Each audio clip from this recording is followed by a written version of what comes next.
नमस्कार. मी शुभांगी भुते बोलते, प्रादेशिक हवामान विभाग मुंबई इथून.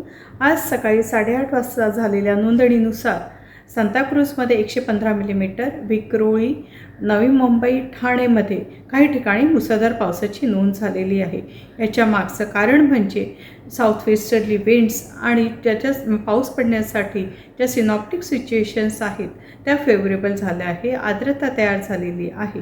त्याच्यामुळे सर्वसाधारणतः येत्या 24 तासामध्ये एक्सेप्ट पालघर संपूर्ण कोकणामध्ये ऑरेंज अलर्ट जारी केलेला आहे. काही ठिकाणी मुसळधार पाऊस पडण्याची शक्यता आहे. सोबतच वाऱ्याचा वेग वाढण्याची पण शक्यता आहे. मच्छीमारांसाठी चेतावणी दिलेली आहे आणि ती चेतावणी बघण्याचं गरजेचं आहे. पुढच्या 48 तासामध्ये रायगड, रत्नागिरी आणि सिंधुदुर्गला ऑरेंज अलर्ट जारी केलेला आहे. ठाणे, मुंबई, पालघरला येलो अलर्ट जारी केलेला आहे.